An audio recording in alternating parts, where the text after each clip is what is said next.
출애굽기 24장 1절에서 8절 말씀입니다.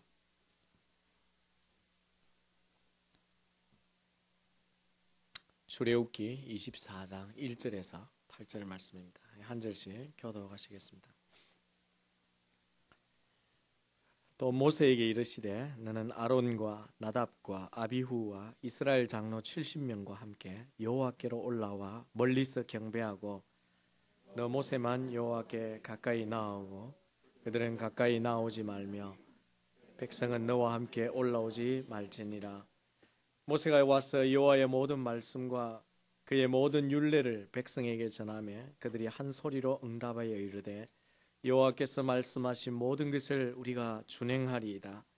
모세가 여호와의 모든 말씀을 기록하고 이른 아침에 일어나 산 아래에 제단을 쌓고 이스라엘 12지파대로 12기둥을 세우고 이스라엘 자손의 청년들을 보내어 여호와께 서로 번제와 화목제를 드리게 하고 모세가 피를 가지고 반은 여러 양푼에 담고 반은 제단에 뿌리고 언약서를 가져다가 백성에게 낭독하여 듣게 하니 그들이 이르되 여호와의 모든 말씀을 우리가 준행하리이다. 모세가 그 피를 가지고 백성에게 뿌리며 이르되 이는 여호와께서 이 모든 말씀에 대하여 너희와 세우신 언약의 피니라. 아멘. 2013년 두 번째 주일 예배를 하나님께 드립니다.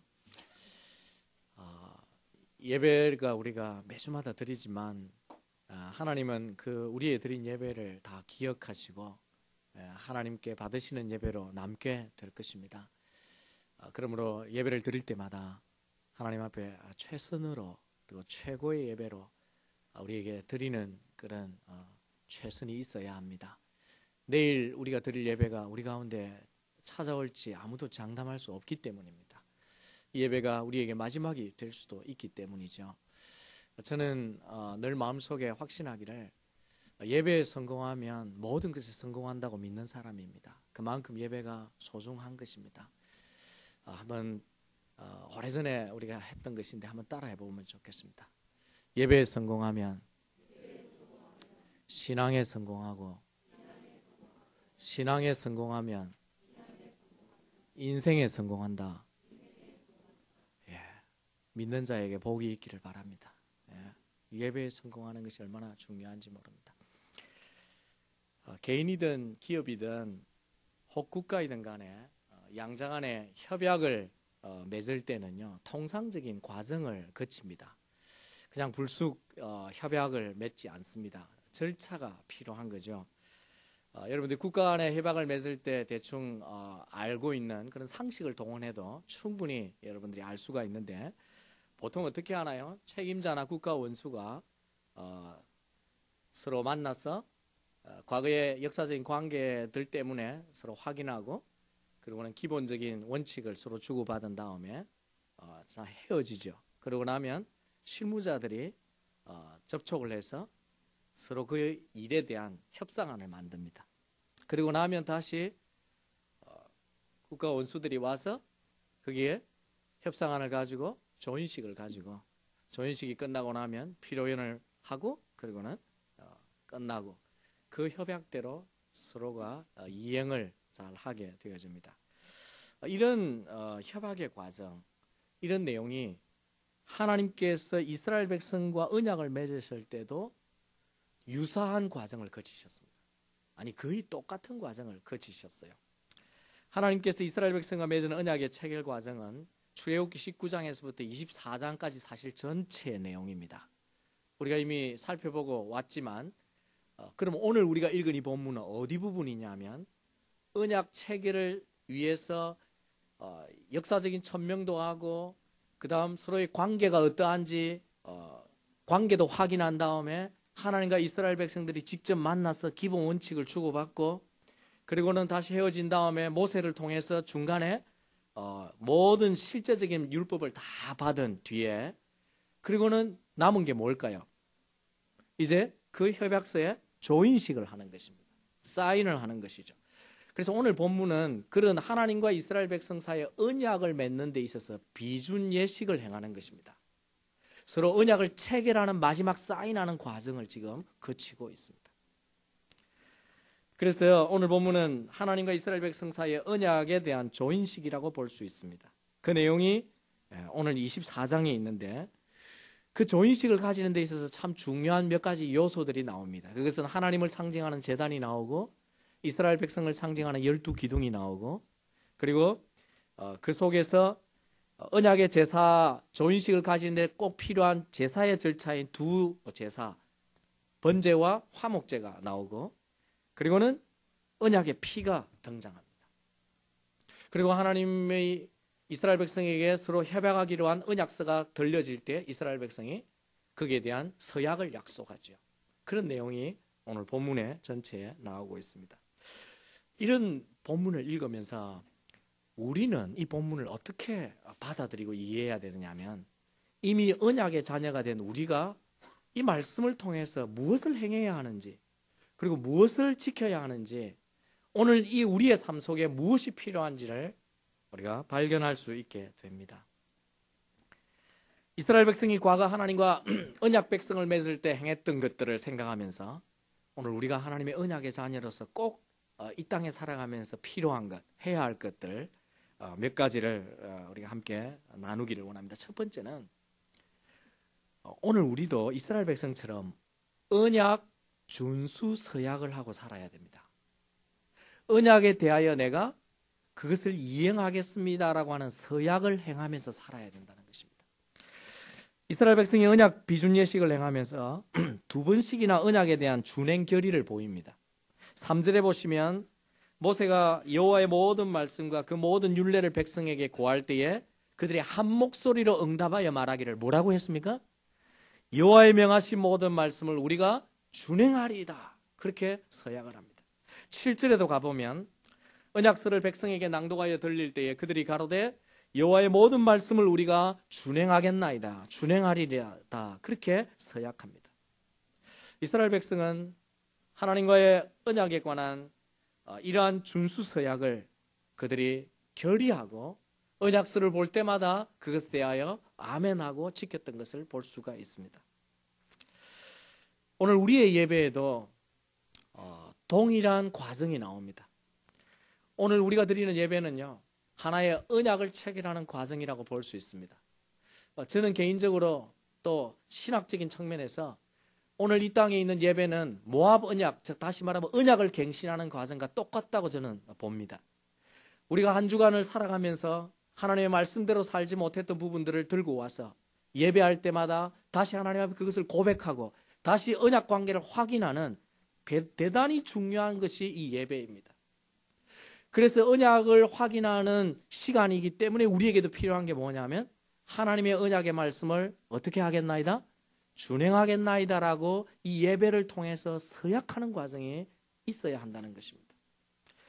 아마 다음 주에 제가 이 예배와 언약의 과정이 얼마나 유사한지를 제가 설명을 하게 될 것입니다만은 실제로 우리 예배를 한번 들여다보세요. 19장에서 일어났던 것과 거의 같은 절차를 가지고 있습니다. 그리고 언약서가 들려집니다. 하나님의 말씀이 설교자를 통해서 선포되어집니다. 그러면 그 언약의 말씀을 들을 때에 언약의 말씀을 들은 하나님의 언약의 자녀들은 어떻게 해야 되느냐면 하나님의 모든 말씀대로 내가 준행하겠나이다 라고 마음으로 입술로 고백하고 서약해야 한다는 것입니다. 그래야 할 때에 우리가 그 언약의 백성임을 확인하고 또 그 언약의 말씀대로 살아갈 수 있는 은혜와 능력이 우리 가운데 생깁니다. 왜 오늘날에도 이런 서약에 이런 응답이 필요할까요? 바울은 우리에게 이렇게 교훈합니다. 고린도후서 1장 20절을 우리가 다 같이 한번 읽어볼까요? 우리 다 함께 한번 봉독해 봅시다. 고린도후서 1장 20절 시작.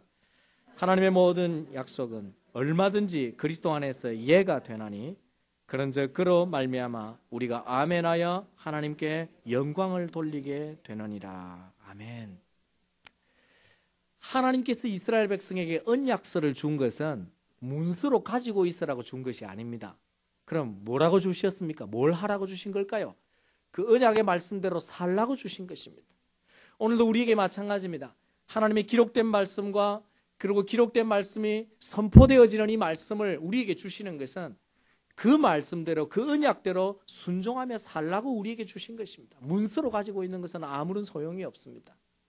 그렇기 때문에 바울이 우리에게 말하기를 오늘날에도 하나님의 모든 말씀은 진리고 항상 예가 되기 때문에 그 예가 누구에게 예로 나타나느냐 하면 그 하나님의 말씀을 아멘으로 받아서 준행하는 자에게 예로 나타난다는 것입니다.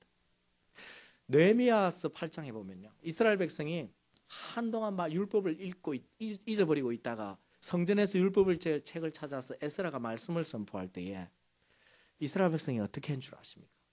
그 자리에서 일어나서 손을 위로 두 손으로 들이 만세를 하면서 아멘 아멘 하고 두 번 외치고 말씀을 받았습니다. 그것은 언약을 체결할 때 이스라엘 백성이 우리가 여호와의 말씀을 준행하겠습니다라고 서약한 것과 똑같은 절차인 것입니다. 오늘 여러분에게도 말씀을 읽을 때마다, 그래서 성령이 말씀을 깨닫게 해주실 때마다 여러분에게 이 말씀대로 내가 준행하겠나이다 아멘 하고 서약하는 것이 필요합니다. 오늘 이 예배를 통해 선포되어지는 이 말씀을 여러분이 들을 때 마음속에서 또한 입술로 아멘 하면서 내가 이 말씀을 준행하겠나이다 라고 그렇게 헌신하고 서약하면 그 말씀이 여러분 가운데 예가 되어 나타나고 하나님께서 영광을 받으시게 된다는 사실을 여러분이 믿으시기 바랍니다. 말씀을 준행하겠다고 서약하고 말씀대로 살지 아니하면 하나님의 말씀의 능력은 나와 상관이 없습니다. 그것은 그에게 그야말로 나에게 문서일 뿐입니다. 그러나 그 말씀이 나의 살이 되고 내 삶의 능력이 되고 힘이 되려면 아멘하고 그 말씀대로 준행하겠습니다 서약하고 순종하는 자에게 그것이 나타나는 것입니다. 사랑하는 성도 여러분, 여러분은 하나님의 말씀을 받을 때 어떻게 하는지 한번 자신을 돌아보시기를 바랍니다. 하나님의 말씀 앞에서 자신의 태도와 반응이 어떠한지를 살피셔야 합니다. 하나님의 말씀은 항상 진리입니다. 하나님의 말씀은 언제나 능력입니다. 다만 그 말씀에 대하여 올바르게 반응하는 자들이 그 말씀의 능력을 누리게 될 것입니다. 저는 하나님의 말씀을 있는 대로 전달하는 사람에 불과합니다. 여러분은 그 말씀을 들을 때 하나님의 말씀에 내가 준행하겠습니다 라고 하면 복을 여러분이 받게 되는 것입니다. 그러므로 모든 하나님의 말씀 앞에서 진실로 아멘 하시고 하나님 내가 이 말씀대로 살겠습니다 결단하고 준행하는 이스라엘 백성과 같은 언약 백성으로 살아가는 그런 복된 성도들 되시기를 주의 이름으로 축원합니다. 한번 실천해 보면 좋겠어요. 한번 따라해 봅시다. 하나님의 모든 말씀을 내가 준행하리이다. 이것이 필요하다는 것입니다. 두 번째는 오늘 본문에 하나님께서 우리에게 교훈하시는 게 뭐냐? 언약의 자녀로 어떻게 살아야 되느냐? 본문에 보면 헌신의 예배를 드리며 살아야 합니다. 본문 4절과 5절을 보시면요, 모세가 여호와의 모든 말씀을 기록하고 이른 아침에 일어나 산 아래 단을 쌓고 이스라엘 12지파대로 12기둥을 세우고 이스라엘 자손의 청년들을 보내어 번제와 서로 화목제로 여호와께 드리게 하였다. 그렇게 기록하고 있습니다. 당시 레위 지파에게 제사장직이 아직 주어지지 않았기 때문에 예배를 집례하는데 청년들을 선별해서 임무를 감당하게 했던 걸 볼 수 있습니다. 먼저 이들이 하나님을 상징하는 제단을 쌓았습니다. 그리고 이스라엘 백성을 상징하도록 12기둥을 세웠습니다. 그리고 두 제사를 드렸습니다. 바로 번제와 화목 제사를 드린 것입니다. 이 두 제사를 드린 각각의 이유가 있습니다. 오늘은 번제에 대해서만 생각해 보고자 합니다. 이스라엘 백성이 하나님과 언약 비준 예식을 행하면서 왜 번제를 드렸을까요? 번제는 어떤 제사입니까? 번제는 제물을 태워서 하나님께 전부 다 드리는 헌신의 제사입니다. 이스라엘 백성이 비준 예식을 행하면서 왜 헌신의 제사를 드렸을까 하는 것입니다. 이스라엘 백성은 이 헌신의 제사를 드리면서 그들 마음속에 하나님에 대한 헌신과 봉사와 충성을 표시하고 다짐하는 것이었습니다. 왜? 하나님께서 그들을 전적으로 구원해 주셨기 때문입니다. 애굽의 노예로 있던 그들을 하나님의 권능으로 그들을 이끌어내셨습니다. 불가능해 보였던 홍해를 하나님께서 가르셔서 이스라엘 백성 전부가 구원받는 감격을 누렸습니다. 한 번도 전쟁해보지 않았는데 아말렉을 만났을 때에 하나님께서 모세의 기도를 통해서 아말렉이 완전히 진멸하도록 그렇게 하나님께서 역사도 해주셨습니다. 죽을 고비들이 있었지만 그때마다 하나님께서 이들을 구원해 주셨습니다. 그래서 이제 시내산에서 언약을 맺는 것입니다. 이스라엘 백성의 마음속에 자기들이 구원받은 은혜에 대한 감사가 있었겠죠. 감사가 있은 다음에 그들이 할 수 있었던 것은 그렇습니다. 하나님, 우리가 언약을 맺듯이 이제 하나님은 우리의 왕이시고 우리는 하나님의 백성입니다. 그러므로 이제 우리가 하나님께만 뭐 하겠습니다? 충성하겠습니다 하는 결의를 예배를 통해 보이는 것이었습니다. 오늘 우리의 예배가 어떤 의미가 있는지를 이 본문은 잘 가르쳐 주고 있습니다. 오늘날 하나님의 언약의 자녀가 된 우리가 드리는 모든 예배가 동일한 의미를 담고 있습니다. 다음 주에 묵상할 화목제뿐만 아니라 이 번제의 의미를 담고 있다는 것입니다. 우리가 예배합니다. 왜 예배합니까? 우리를 구원해 주신 은혜에 뭐하여서? 감사하여서 하나님께 나와 예배하는 것입니다. 그 감사가 그 다음으로 무엇으로 이어지느냐면 곧바로 헌신으로 이어집니다. 나를 구원해 주셨기 때문에, 내게 영원한 생명을 주셨기 때문에, 죄인으로 버림받고 죽어야 했던 존재를 살려주셨기 때문에 감사와 함께, 그렇습니다. 하나님, 이제 내가 하나님만을 섬기며 하나님께 충성하며 살겠습니다 라고 헌신을 다짐하는 것이 오늘 우리의 예배입니다. 감사와 함께 하나님만을 경외하겠다, 이방인들과 같이 세상을 섬기지 아니하고 이제 하나님만이 나의 왕이십니다, 하나님만이 내가 영원히 예배할 뿐입니다, 그리고 내 모든 삶을, 내 생명의 시간을, 내게 가진 모든 것들을 하나님을 위해 섬기겠습니다 라고 충성을 헌신하는 시간이 바로 우리가 드리는 예배입니다. 하나님께서 그렇게 번제를 드리라고 하셨습니다. 그래서 베드로가 언약의 자녀된 자들에게 이렇게 권면합니다. 그 후로는 다시 사람의 정욕을 따르지 않고 하나님의 뜻을 따라 육체의 남은 때를 살게 하려 함이라. 우리가 어떻게 살아야 될 자인 것을 예배를 통해서 매번 확인하고 매번 하나님께 결심하는 중요한 의미가 있다는 것입니다. 예배를 드림으로 내가 세상에 다르게 살아야 된다는 것을 알게 되어지는 것이죠. 예수님은 요한을 통해서 말씀하시기를 네가 죽도록 충성하라. 그리하면 내가 생명의 멸류관을 내게 주리라. 구원받은 자로서, 언약의 자녀로서 생명의 멸류관을 받는 영광을 누리려면 우리의 삶에 하나님을 향한 충성이 있어야 합니다. 사랑하는 성도 여러분, 이 예배가 여러분에게 한번 그냥 왔다가 가는 예배가 아니라 하나님 앞에 구원받은 은혜에 감사하고 내 남은 생애의 삶을 하나님과 함께 하나님을 섬기며 하나님을 위하여 드리는 아름다운 헌신의 예배가 되기를 주의 이름으로 축원합니다. 여러분의 남은 생애를 얼마나 사실 것 같습니까? 제가 너무 자주 이야기해서 여러분이 그게 아주 감동적으로 다가오지 않을 수도 있겠지만 살아온 날보다 살 날이 얼마 남지 않았습니다. 여러분, 그것을 생각하며 살아야 합니다. 그렇기 때문에 지나온 살아온 삶을 돌아보면서 하나님 앞에 어떻게 사는 것이 바른 것인지, 어떻게 살아야 최선인지를 앞으로의 삶을 생각하면서 우리가 더 각성하며 살아야 한다는 것입니다. 사탄은 언제나 적당히 살아도 괜찮다 그렇게 말하죠.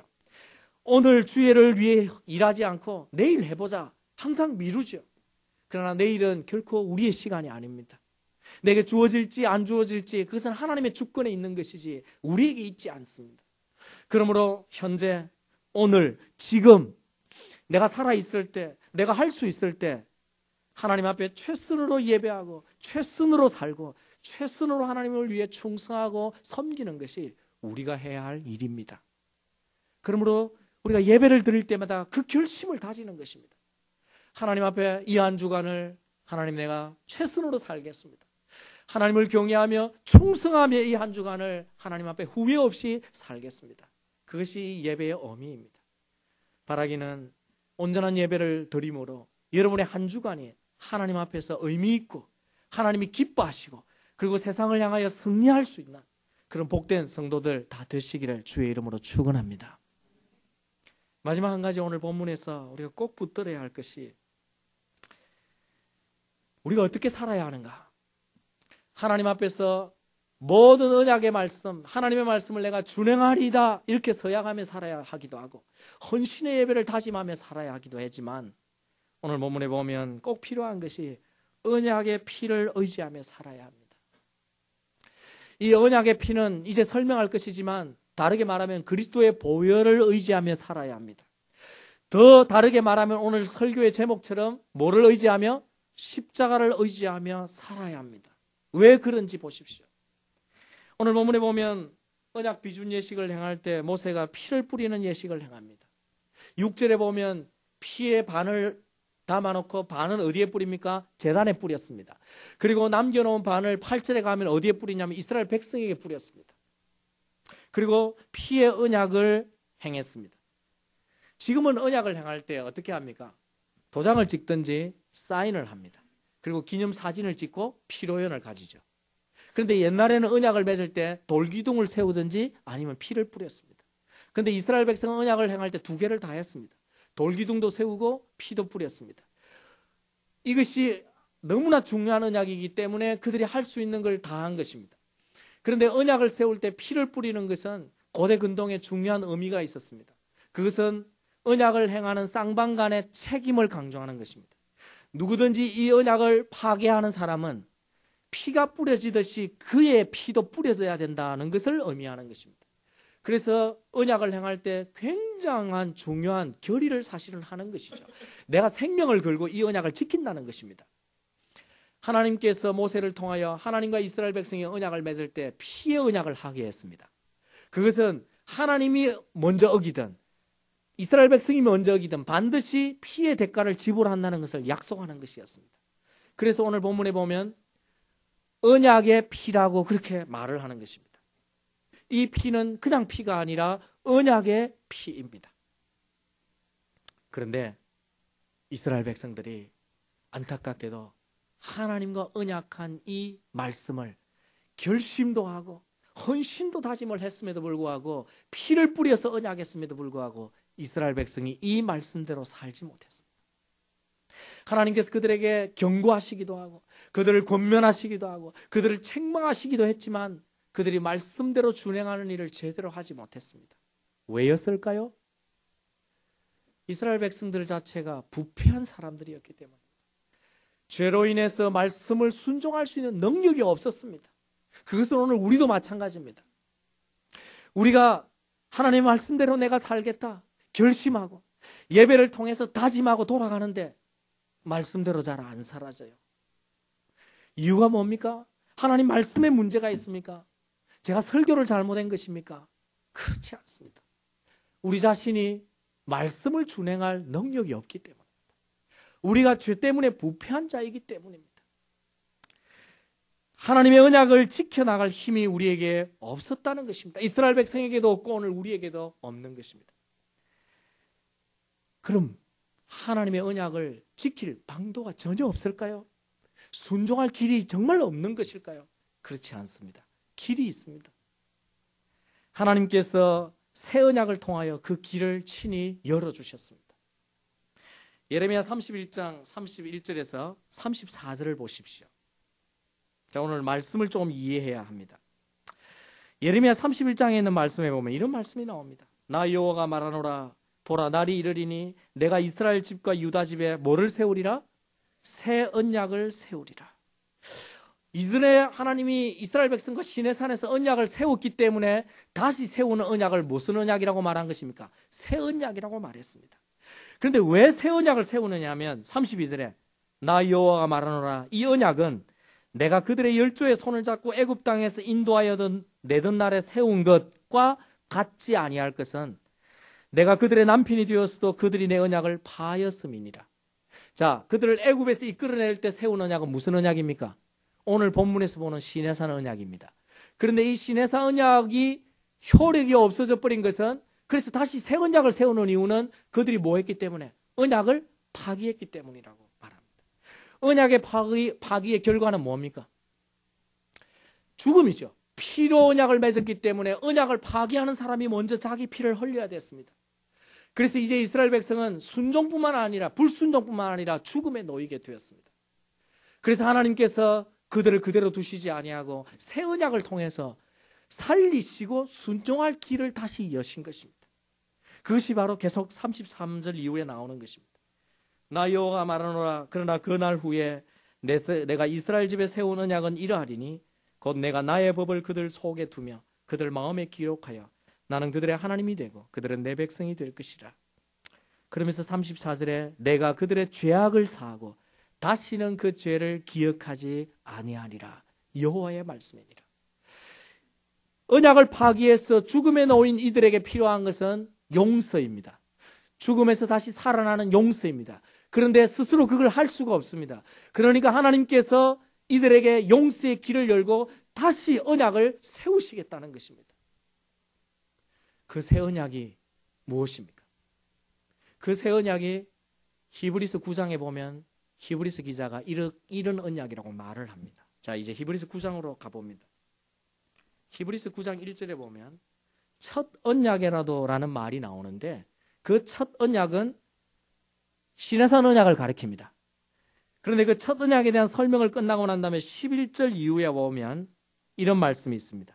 그리스도께서 장래 좋은 일의 대제사장으로 오사 손으로 짓지 아니한 것 곧 창조에 속하지 아니한 더 크고 온전한 장막으로 말미암아 염소와 송아지 피로 아니하고, 염소와 송아지 피로 세우는 언약이 무슨 언약입니까? 시내산 언약이죠. 그런데 그것이 깨어졌기 때문에 다시 염소와 송아지 피로 세우지 아니하고 무슨 피로 언약을 세우냐면 자기 피로 영원한 속죄를 이루사 단번에 성소에 들어가셨느니라. 여기 자기 피가 누구의 피입니까? 14절에 가보면 그리스도의 피라고 되어 있습니다. 하나님께서 예레미야를 통해서 이스라엘 백성에게 하나님의 말씀을 준행하기에 도저히 불가능하고 불능한 능력이 없는 그들을 향해서 내가 너희들에게 순종할 능력을 길을 열겠다. 그리고 새 언약을 맺겠다. 그리고 그 새 언약은 바로 예수 그리스도의 피로 세우는 새 언약입니다. 그래서 14절에 이렇게 말합니다. 13절에 염소와 황소의 피와 암송아지의 죄를 부정한 자에게 뿌려 육체를 정결케 하여 거룩하게 하거든 하물며 영원하신 성령으로 말미암아 허물는 자기를 하나님께 드린 그리스도의 피가 어찌 너희 양심으로 죽은 행실에서 깨끗하게 하고 살아계신 하나님을 섬기지 못하게 하겠느냐. 그리스도의 피는 우리로 하여금 능히 말씀을 준행하게 하고 하나님을 온전하게 섬기게 만들 수 있다 없다? 만들 수 있다는 것입니다. 그래서 15절에 이로 말미암아 그는 새 언약의 중보자니, 예수 그리스도가 새 언약의 중보자이고 첫 언약 때에 범한 죄에서 속량하려고 죽으사 부르심을 입은 자들로 하여금 영원한 기업을 약속을 얻게 하려 합니다. 이 말씀은 우리가 정말 흥분될 수밖에 없는 놀라운 약속의 말씀입니다. 하나님께서 새 언약을 세우신 것은 어떤 피로 세우셨다고요? 예수 그리스도의 피로 세우신 언약입니다. 더 놀라운 것은 예수님께서 친히 이 사실을 자신이 말씀하고 있다는 것이죠. 지난 주간에 우리가 성찬 예식을 행할 때 읽어드렸던 마태복음 26장에 예수님이 말씀하신 대로 예수님께서 떡을 가지시면서 가라사대 이것은 내가 너희에게 주는 내 몸이다. 기념하라. 그렇게 말씀하시고 20절에 보면 다시 잔을 가지시고 그와 같이 이르되 이 잔은 내 피로 세운 뭐라고요? 새 언약이라. 그렇게 예수님이 친히 말씀하셨습니다. 여러분, 성경이 이와 같이 일치한다는 것은 하나님의 말씀이기 때문입니다. 성경을 부정하는 것은요, 그건 지극히 비이성적이고 어리석은 것입니다. 이성으로만 보아도 성경이 창세기부터 계시록까지 이렇게 정확하게 말씀하고 있다는 것을 우리가 알 수가 있지 않습니까? 예수님께서도 새 언약은 자기 피로 세운 언약이기 때문에 시내산에서 흘린 그 피와 다르게 예수 그리스도의 십자가에서 흘린 그 보혈의 피는 우리를 능히 깨끗하게 하고 과거의 죄로부터 우리를 씻길 뿐만 아니라 능히 우리로 하여금 순종케 할 수 있는 피라고 말씀하고 있다는 것입니다. 이스라엘의 후손들이 시내산 언약을 깨트렸음에도 불구하고 하나님 앞에 다시 설 수 있었던 것이 무엇 때문이었습니까? 예수 그리스도의 보혈 때문입니다. 메시아를 기다리고 아직 돌아오지 않는 이스라엘 백성들도 결국은 예수 그리스도의 십자가의 보혈의 앞에 무릎 꿇고 하나님께 다시 나아갈 수 있게 될 것입니다. 오늘 우리가 예수 그리스도의 십자가만이 우리에게 생명의 길이라고 믿는 우리는 이미 예수 그리스도를 영접하고 그리고 그 피만이 나를 씻기고 나를 살게 한다는 것을 믿기 때문에 우리가 이 자리에 와서 예배하는 것입니다. 우리가 연약하고 지금도 부족해서 범죄하고 하나님 앞에 때로 불순종이 나타나지만 그러나 다시 하나님 앞에 나와서 예배하면서 십자가를 붙들면 하나님이 우리를 다시 받아주시고 우리를 언약의 자녀로 여겨주시는 은혜가 우리 가운데 있습니다. 뿐만 아니라 우리가 예배를 하면서 하나님의 말씀대로 내가 준행하겠습니다 결심을 하고 또 이 예배를 통해 하나님 앞에 헌신하며 살겠습니다 하고 충성을 고백하고 나아가지만 부족해서 그 말씀대로 살지 못할지라도 십자가를 의지하고 내가 순종하겠다고 하면 이전과 다르게 그 십자가의 능력이 우리로 하여금 순종하게 만들어주는 은혜가 있음을 믿으시기 바랍니다. 그렇기 때문에 내 생각이나 내 판단이나 내 감정에 의지해 사는 것이 아니라 순간순간 십자가를 의지하고 그 십자가 앞에 무릎 꿇고 살아야 합니다. 그것이 우리가 살 길이요 순종의 길입니다. 그것이 우리가 언약을 지키는 길이고 하나님의 놀라운 영광을 맛보는 길입니다. 오늘 우리의 시대는 더 축복의 시대가 되어서 주님을 의지하고 살고자 하면 십자가를 의지하고 살고자 하면 하나님께서 우리에게 자신의 영을 부어주십니다. 성령을 부어주셔서 우리에게 말씀에 순종할 수 있는 기쁨과 힘을 또한 우리에게 주신다고 말씀하고 있습니다. 그것도 에스겔서에 예언되어 있습니다. 에스겔 36장 27절 다 같이 한번 읽어볼까요? 시작. 또 내 영을 너희 속에 두어 너희로 내 율례를 행하게 하리니 너희가 내 규례를 지켜 행할지라. 아멘. 우리가 말씀을 순종할 수 있습니까? 없습니까? 있습니다. 내 힘으로는 안 됩니다. 우리의 나를 의지해서 내 결심을 의지하는 것만으로는 안 됩니다. 그러나 십자가를 의지하고 내 속에 계신 성령을 의지하면 율례를 행할 수 있다고 말씀하고 있습니다. 그렇기 때문에 우리가 매일매일 순간순간 십자가를 의지하고 살아야 한다는 것입니다. 우리가 찬양한 것처럼 육체의 정욕을 이길 힘은 어디서 나온다고요? 보혈의 능력에서 나오는 것입니다. 나로부터는 나오지 않습니다. 그렇기 때문에 우리가 항상 십자가의 그늘 아래 사는 것이 필요합니다. 사랑하는 성도 여러분, 오늘 우리는 송아지의 피가 아니라 예수 그리스도의 피로 죄 씻음을 받았습니다. 예수의 피로 말미암아 우리는 언약의 자녀가 되었습니다. 하지만 여전히 부족합니다. 내 입만을 믿고 살아갈 때마다 실패하고 범죄하는 우리 자신을 매주 보게 됩니다. 그렇지만 그럴지라도 우리에게는 길이 열려 있습니다.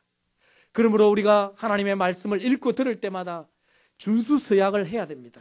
하나님, 내가 지난주에 실패했지만 또다시 내가 다시 결심하면서 내가 말씀대로 준행하리다 결심하고 또 예배에 나와서 충성을 약속하고 그리고 돌아가면서 뭘 의지해야 될까요? 십자가를 의지해서 내가 이 한 주간은 승리하리라. 하나님, 이번 한 주간은 십자가의 그늘이 나를 늘 덮게 해달라고 매일매일 순간순간 여러분이 십자가를 의지하고 살아갈 때에 우리에게 놀라운 변화된 삶, 능력 있는 삶이 우리 가운데 나타나게 될 것입니다. 그러므로 날마다 십자가를 찬양하십시오. 십자가를 노래하십시오. 그리고 그 십자가의 은혜가 얼마나 놀라운지 다시 바라보십시오.